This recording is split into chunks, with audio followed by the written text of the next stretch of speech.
Hi nice family, সবাই কেমন আছো? তোমাদের আশীর্বাদে ভালো আছি। তো আজকে নতুন রান্না নিয়ে চলে আসলাম তোমাদের সামনে। আজকে তোমার সাথে শেয়ার করব বন্ধুরা আলু পটল দম। তো কীভাবে তৈরি করলাম চলো দেখে আসি। প্রথমে কড়াতে তেল দিয়ে দেবো বন্ধুরা। তেল গরম হয়ে গেছে, এখন আলু পটল হালকা করে ভাজিয়ে নেব।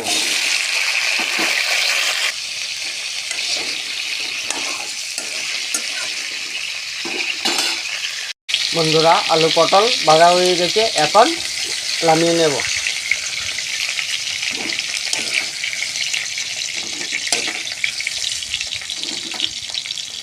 তারপর একটু কড়াইতে তেল দিয়ে দেব দারচিনি এলাচি।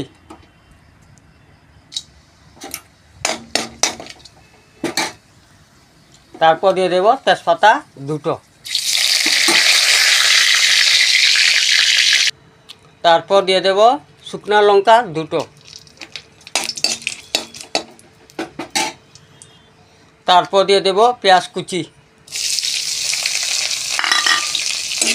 নাড়াচাড়া করে হালকা করে ভাজিয়ে নেব। তারপর দিয়ে দেব টমেটো কুচি।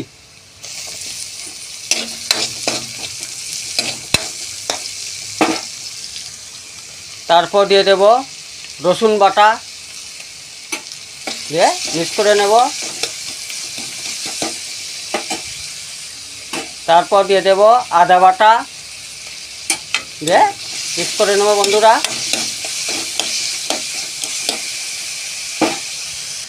তারপর দিয়ে দেব কাঁচা লঙ্কা 4টে।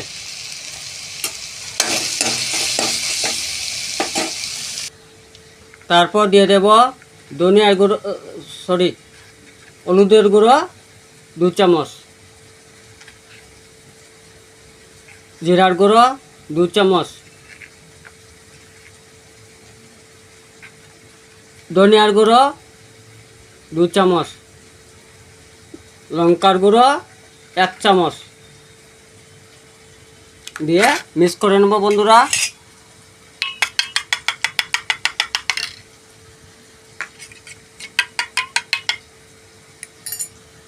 তারপর মশলার জল ঢেলে দেব কড়াতে,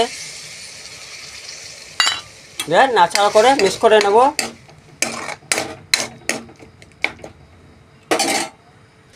তারপর দিয়ে দেব স্বাদ মতো নুন, দিয়ে মিক্স করে নেব বন্ধুরা।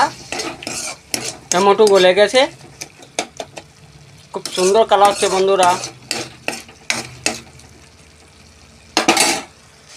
তারপর দিয়ে দেবো আলু পটল ভেজে রেখেছিলাম বন্ধুরা, দিয়ে দিলাম। দিয়ে নাড়াচাড়া করে মিক্স করে নেব মশলার সাথে।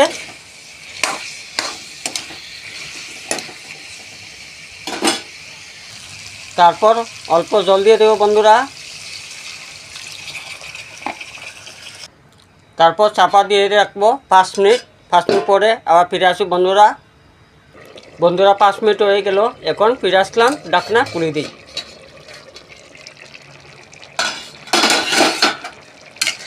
খুব সুন্দর একটা রেসিপি বন্ধুরা, আলু পটল দম। তোমাদের ভালো লাগবে এই রেসিপিটা। তারপর দিয়ে দেব অল্প ঘি, দিয়ে দিলাম বন্ধুরা।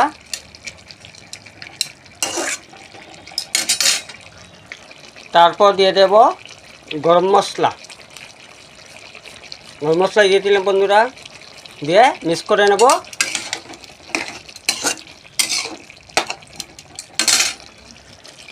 বা রুটি পরোটার সাথে তো খেতে খুব ভালো লাগবে বন্ধুরা। এবার ঘরে একবার বানিয়ে খাবেন, আশা করি তোমাদের সকলেই ভালো লাগবে।